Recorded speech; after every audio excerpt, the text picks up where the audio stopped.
There is a doorway in a European cathedral that rises several meters above the ground, its arch stretching far beyond what any single person could reasonably require.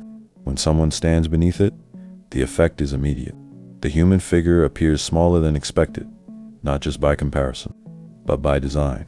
It is not simply large, it is disproportionate.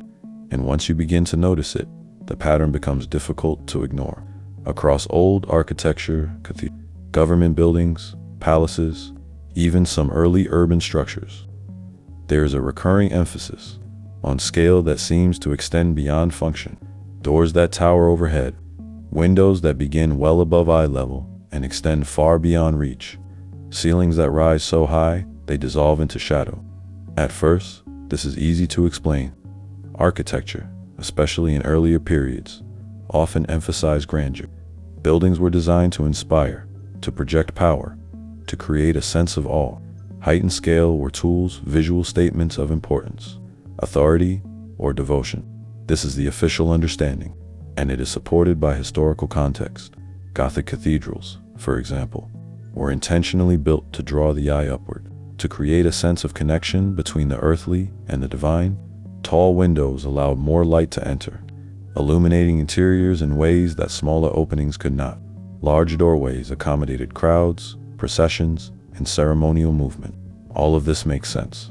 But as with many patterns, the explanation becomes less complete when the details are examined more closely, because the scale is not limited to singular features.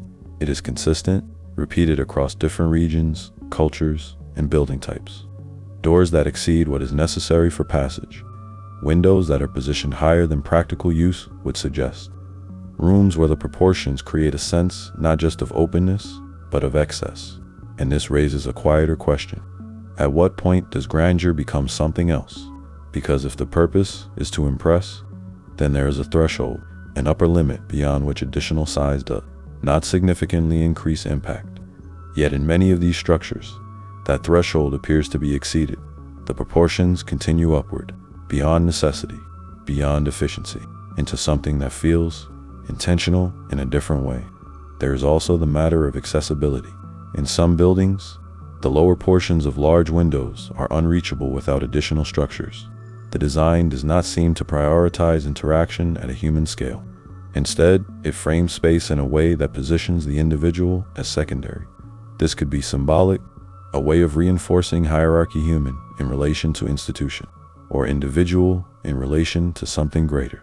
But the consistency of this design, choice across unrelated regions, introduces a subtle complexity, because while styles differ, the underlying proportions often do not. There are also practical considerations. Large windows allow for increased light, which would have been valuable before the widespread use of artificial illumination. High ceilings improve air circulation, especially in large gathering spaces. Oversized doors can accommodate groups, equipment, or ceremonial objects. These are functional reasons, and they account for much of what we see, but not all of it, because in certain cases, the scale appears to exceed even these needs. Windows that could have been smaller while still providing sufficient light. Doors that are larger than necessary even for large groups. Ceilings that rise beyond what ventilation alone would require. The difference is subtle, but noticeable, and when observed across multiple structures, it begins to form a pattern, not one that contradicts established explanations, but one that extends beyond them. There is also the question of continuity. Many of these buildings have been modified over time.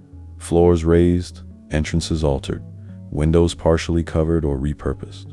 In some cases, what appears oversized today may have been more proportionate in an earlier context. Ground levels shift, urban landscapes evolve. What was once accessible may now appear elevated.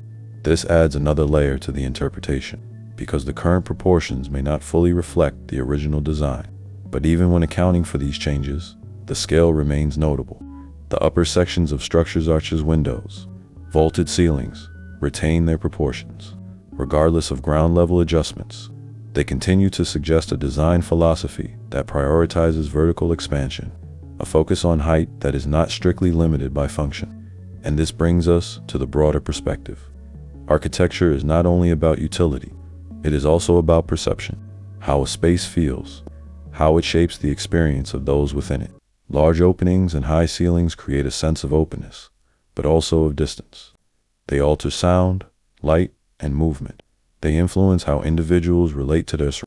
In this sense, the scale may be less about physical necessity and more about psychological effect, to make the individual feel smaller, to emphasize the structure, to create an environment that extends beyond ordinary experience.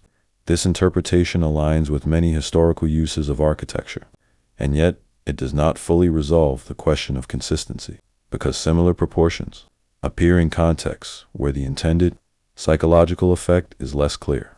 Administrative buildings, early public spaces, structures where the emphasis on awe is less explicitly documented, and still the scale persists, not always dramatically, but consistently enough to be noticed, which suggests that the approach to space, how it was defined, how it was constructed, may have been influenced by factors that are not always fully recorded, not necessarily unknown, but not always emphasized in the expounds that have been preserved.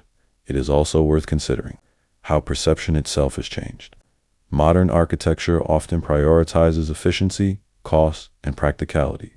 Spaces are designed to fit human scale more precisely, to optimize use, to minimize excess. In contrast, older structures often appear expansive, even when that expansion is not strictly required.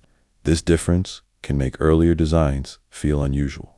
When viewed through a modern lens, what once felt appropriate may now feel excessive, but the inverse is also possible. What feels excessive now may have been considered normal within a different framework of design, a different set of priorities, a different relationship between people and the spaces they occupy.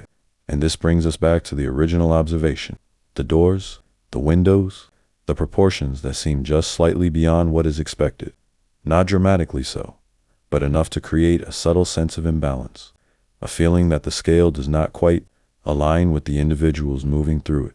This does not imply that these spaces were built for anything other than human use, but it does suggest that the way humans related to space may have been different, less centered on individual proportion, more oriented towards something larger. Whether that was symbolic, functional, or simply aesthetic is not always clear, and perhaps it does not need to be, because the most interesting aspect of this pattern is not that it contradicts what we know, but that it exists alongside it, quietly, consistently, present in structures that have stood for centuries, observed by countless people, yet rarely questioned beyond surface-level explanations. So when we stand beneath these oversized doorways, when we look up at windows that seem just out of reach, the question is not necessarily why they were built that way. It is whether we fully understand the reasoning behind their proportions, because scale is not accidental, it is chosen. And when that choice is repeated across time and place, it suggests a shared understanding, one that may not be entirely visible from the perspective we have now. And perhaps that is what gives these spaces their enduring presence, not just their size, but the quiet sense that they were designed with a different idea of space in mind, one that does not quite match our own.